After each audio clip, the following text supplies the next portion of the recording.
Alright, good morning, good afternoon, and or good evening. I'm doing one more video with 6 boosters to build a sealed deck from. This time I'm going to do it as quickly as I can I'm not going to stop to talk. I'm just going to show that how quickly the process can be done, at least how quickly I can do it. And it doesn't always take me 45 minutes. So, let's just get started.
A little bit more difficult than I thought it would be.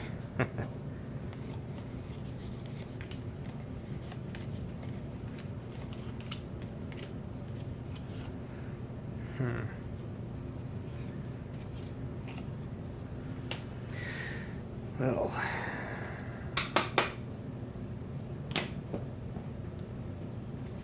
plenty of ways to pump up our creatures.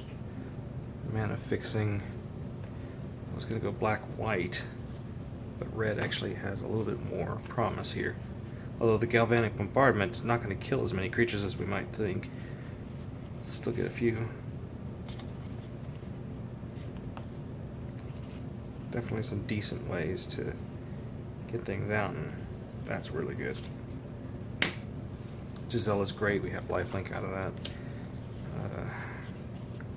Long Road Home, decent way to keep our creature safe. Selfless Spirit, same reason. Get a creature back when this dies. The Lunarch Mantle can put it into our graveyard. The Mindbender we could play without having to play black, but we have so many good cards in here. It's, I mean, this costs 7, it would cost 5 for 4/5 if we have Delirium, which we're likely to get because we have ways to discard cards. It stops, you know, a stalemate. We have ways to draw cards at instant speed.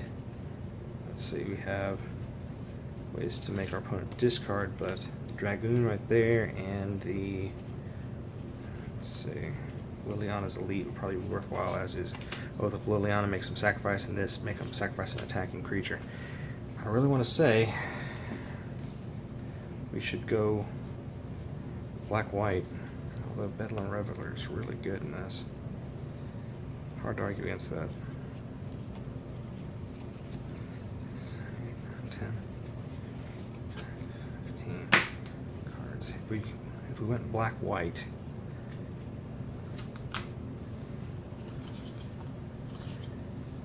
and we'll need more creatures than this. So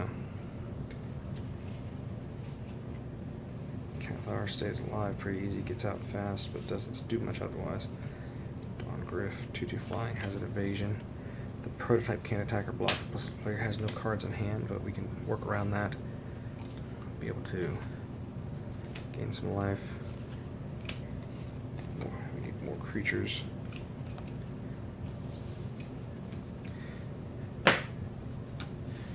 Alright, let's see what we got here. 1, 2, 3, 4, 5, 6, 7, 8, 9, 10, 11, 12, 13 creatures like this.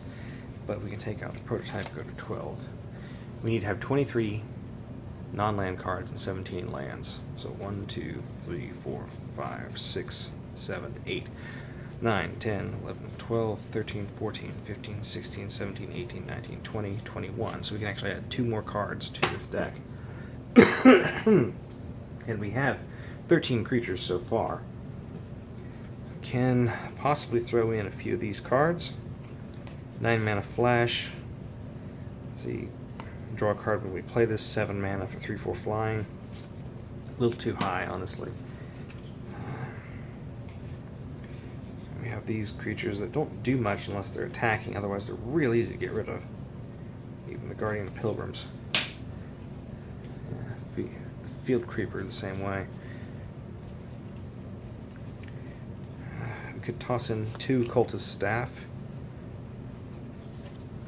and that would give us plenty of creatures. I'd say that's what we'll do. Like, I didn't even look at the green and blue because there just weren't as many cards here. And I'll destroy everything. 2/1. Gets out early, but it doesn't do anything afterward. Same there. 2/1 flyer. I mean, it's removal, but it's too slow. There wasn't really enough in blue and green to say that's the deck that we're going to build. So it looks like we're going to go black-white. And I'm just going to put together the deck real quick. Let's see, 1, 2, let's see, 1, 2, 3, 4, 5, 6, 7, 8, 9, 10, 11, 12, including Gisela. which we can actually protect if we wait and cast her when we have the 17, when we have more lands out. Alright, so I'll pause it to put these in sleeves with lands. And now that I have everything sleeved, shuffle a few times and play a couple of hands, see what happens. 2, 3, 4, 5, 6, 7, cut. Draw 7. Let's assume we get to, we'll say we play second. 1, 2, 3, 4, 5, 6, 7. Say we have 3 lands. That's enough to cast a couple of things. Yeah, we'll go with this. Draw for our first turn. Distended Mindbender, not bad. We'll play Swamp, pass turn. Go to our second turn. Play Swamp, tap 2. Play Libya's Dragoons. Go to our third turn, draw. Play Plains. Tap 2. Go ahead and play the Selfless Spirit. Swing for 2, perhaps unblocked, we'll see. Tap, draw. Plains. Let's see. Tap and play Terrarion. We don't really need it, but it's an extra card draw if we need to.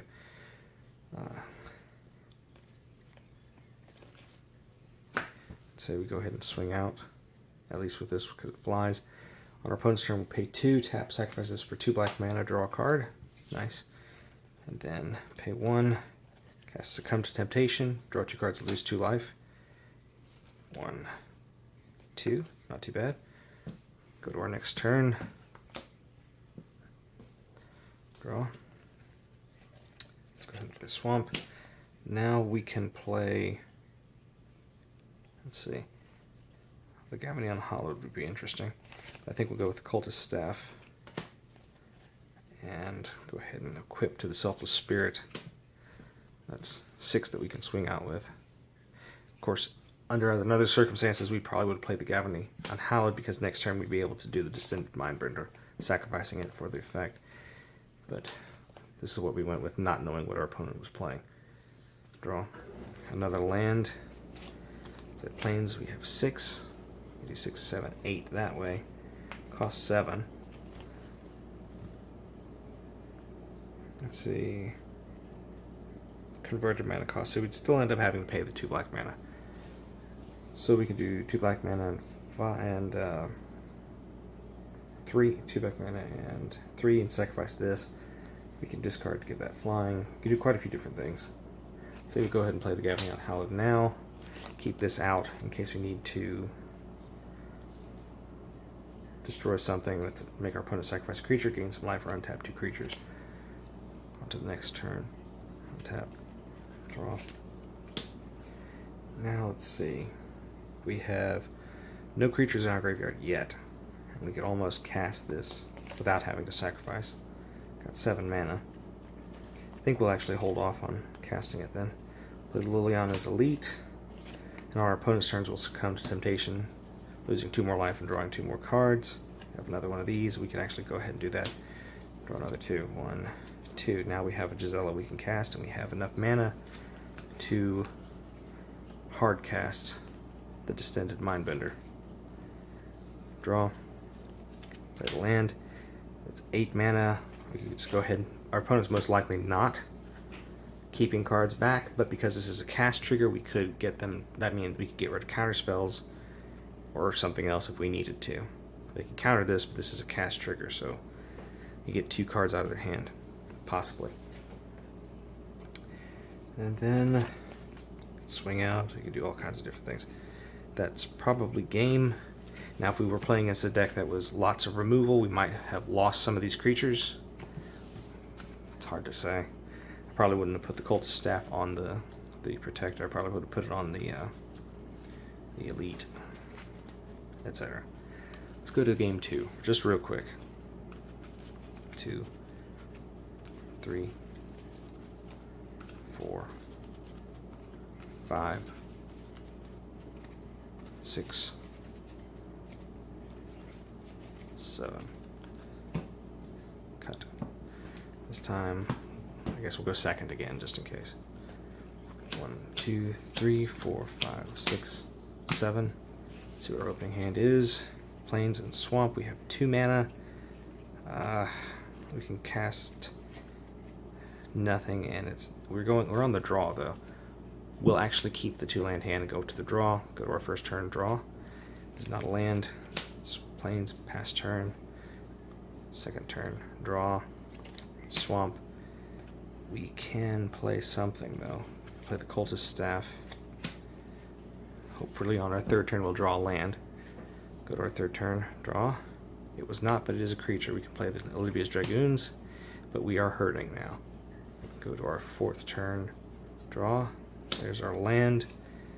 I think Oath of Liliana would help. Would make him sacrifice a creature. Scourge Dead Supplicant would give us an extra blocker. Lunarch Mantle will make that a bigger creature. We could even start discarding a few of these cards if we didn't think we'd need them.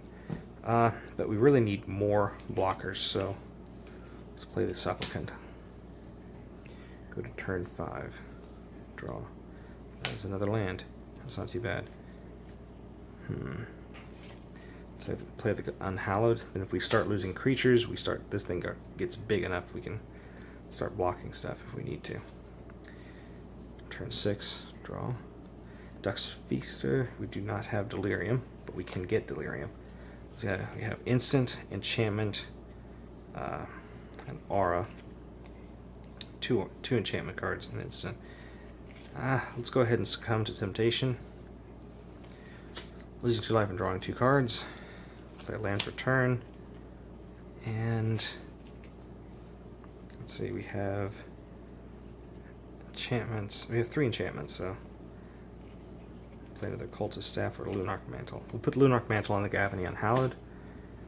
You can sacrifice a land and an artifact and discard another card to get Delirium then, if we wanted to. Go ahead to 7th turn. I think we kind of bounce back, but it's hard to say. 5, 6, 7, 8. We could cast this. We actually sacrifice that and cast this to get out a big creature. Make our opponent want to kill it off as quickly as possible, and we can pump it up to 7/7. The Cultist Staff is just a really good card in Limited. Not sure, kind of iffy on how we would have done with this game. Probably would go to round 3, so let's go ahead, shuffle these up again, and try for round 3. 1, 2, 3, 4, 5, 6, 7. Alright. Good. Let's say we lost that one, we'll start this game. 1, 2, 3, 4, 5, 6, 7. 3 swamps. We can cast a couple of things, but we don't have the right color mana, but we might draw it. So we'll just keep the hand, play our first land. Game episode 2. What am I thinking? Turn 2. Swamp, Cultist Staff, pass turn, tap, draw, Plains, Desperate Sentry, pass turn, untap, draw, Swamp. I think our best bet is to equip the Cultist Staff. Makes us a 3/4. That's big enough to block if we need to, or swing out if we have to. And go to next turn. Untap, draw. We have 5 mana. Almost enough to cast that now. I say let's play the Elite. And put the Mantle on it, making it a 3/3. If they kill it, we're closer to Delirium. Go to next turn. Draw. 6 mana. 1 more mana we'll be able to cast the Mindbender without having to, well, no, we need more mana no matter what we do, don't we? But we can sacrifice this, get a 3/2 token. So let's do that. 1, 2, 3, 4, 5, 6, 7. Mindbender. we get a 3/2 token. I think we actually got one in the group, yeah. There it is. And I think we'll pass after that. Go to the next turn, draw Supplicant and Succumb to Temptation. Let's go ahead and use the Succumb to Temptation. Use 2 and draw 2. Play our land for turn. We have Blessed Alliance. We'll be able to cast it and escalate it. We could play the Supplicant. I don't know if we'd win this game, but we're definitely ahead of our opponent. And this is now a 4/4 creature. Yeah, we're not doing too bad, honestly. I say gain some life, untapped creatures. Yeah, we can actually swing out with our creatures now and possibly untap them and make our opponent sacrifice a creature if we needed to. I think this is a fairly balanced deck for limited. Don't know how well it would do without an opponent, but perhaps if you've been playing along, you have a limited deck you just built, you can kind of give an idea of how you do. Pardon me. Long Road Home, way to protect our creature. Lots of lands coming up. Lots of lands coming up. That's kind of silly. Another Cultist Staff. We had a creature in our hand that we might have cast by now, but not too bad. I mean, we could have discarded these lands to force our opponents to lose life. Well, each player would lose life, but yeah. Alright, well that's 3 games with this deck that I built. Not sure what the timer says for recording, but not too bad. Hope you enjoyed the video. I hope it was informative. And I hope you're having a wonderful morning, wonderful afternoon, and a wonderful evening, and a wonderful release party for Eldritch Moon. Take care, everyone.